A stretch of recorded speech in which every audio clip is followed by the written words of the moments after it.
तो हमारे MP board के सभी बच्चों का आज पेपर है आपका, ठीक है। 19 मार्च के दिन का आपका पेपर है। इसी के लिए लगातार मैं आपको तैयारी पहले से ही करा रहा हूँ और समय समय पर आपको कुछ मॉडल पेपर भी प्रस्तुत करा रहा हूँ।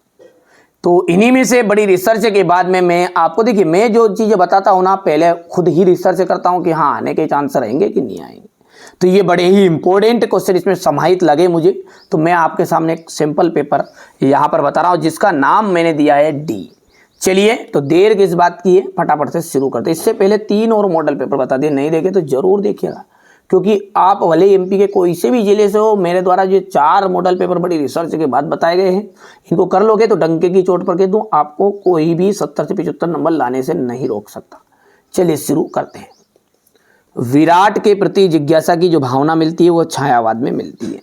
कविता आओ मिलकर बचाए, इसमें चिंता व्यक्त की गई है आदिवासी समाज की। भारतेंदु काल के नाटककार है तो शंभुनाथ सिंह।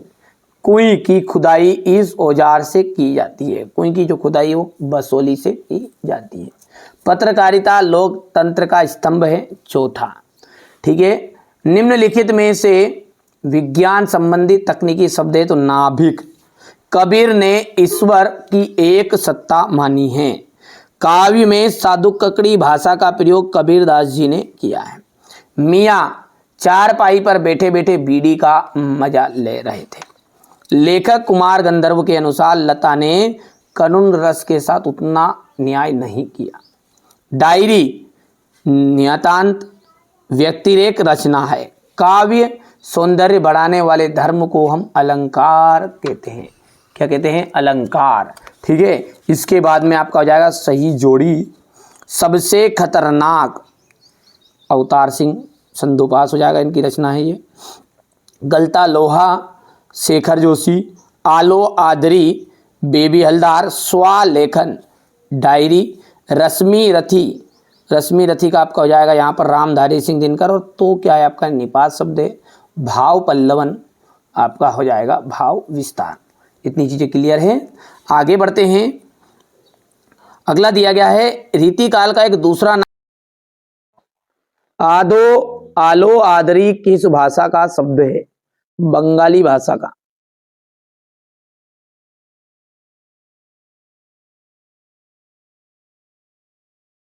हिंदी शब्दकोश में लगभग कितने शब्द हैं? हिंदी शब्दकोश में लगभग 5 लाख शब्द हैं,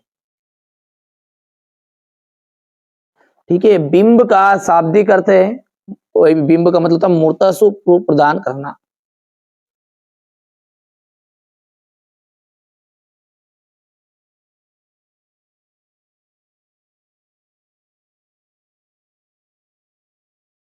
शब्द गुण कितने प्रकार के होते हैं? शब्द गुण होते 3 प्रकार के।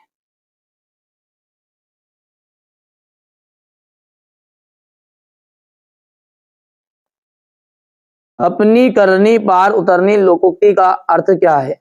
देखिए अपनी करनी पार उतरने का मतलब होता है स्वयं व्यक्ति स्वयं के परिश्रम से ही सफलता मिलती है। तो यहां पर लिख देते हैं अपन स्वयं के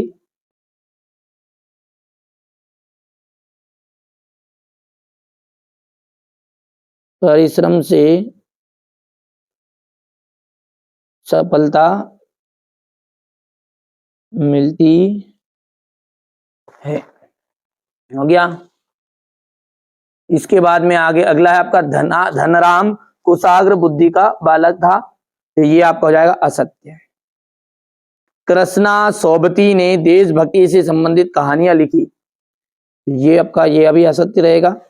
तातुस ने बेबी को पढ़ने के लिए बांग्ला अभिधान की पुस्तक दी थी, असत्य है। और ये भी आपका गलत रहेगा। रोला जो है ना एक मात्रिक सम छंद का उदाहरण है, कि ये बिल्कुल एकदम राइट बात है। और राष्ट्रभाषा के लिए संपर्क भाषा का प्रयोग किया था, ये भी आपकी सत्य है, ठीक है।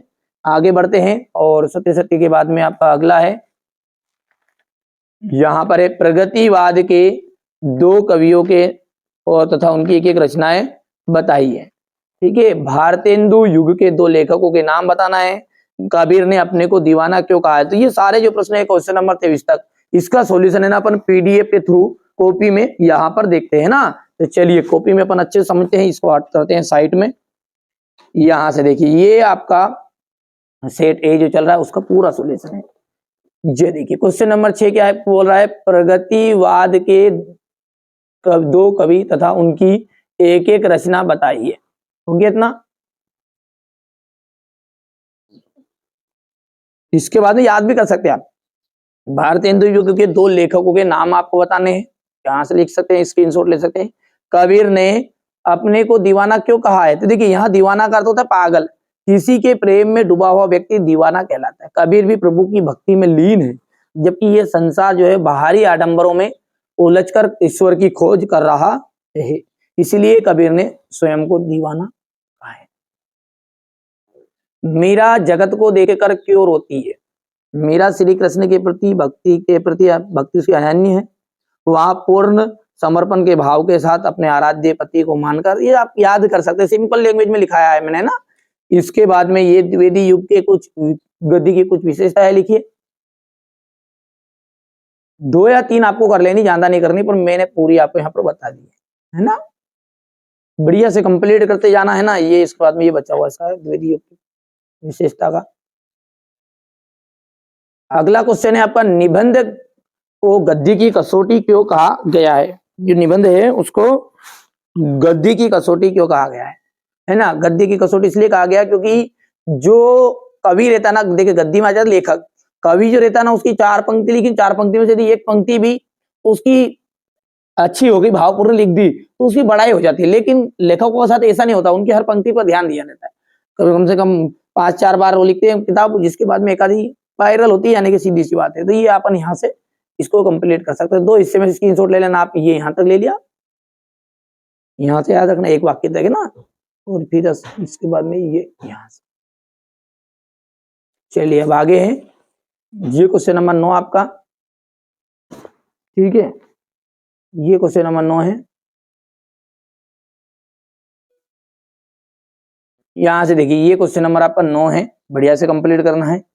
इसके बाद में अपन बात करें तो ये क्वेश्चन नंबर 10 है, आजादी के पूर्व किसानों को किन किन समस्याओं का सामना करना पड़ता था। ये हो गया इतना। और क्वेश्चन नंबर 10 बढ़िया से स्क्रीनशॉट लो यहां से इसका भी। इसके बाद में इसका अथवा है, ये ले कितने प्रकार की होती है।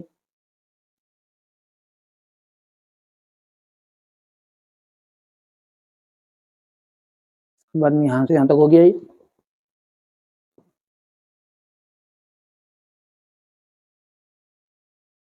ये क्वेश्चन नंबर आपका 11 है।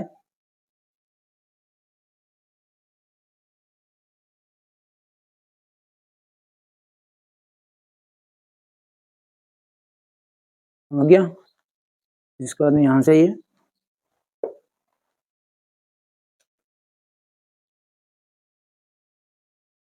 क्वेश्चन नंबर 11 के बाद में ये यहां से पटकथा वाला।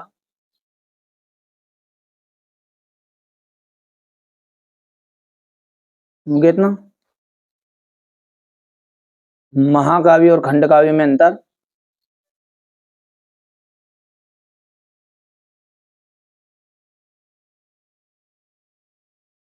क्वेश्चन नंबर 12 का अथवा है आपका, मुक्तक छंद की परिभाषा दे दी। अभी तो देखिए पूरे प्रश्न करने अथवा सही थे ना आपको, ठीक है, अच्छे से कंप्लीट करना आप तो है ना, कोई से भी प्रश्न आ सकते परीक्षा में।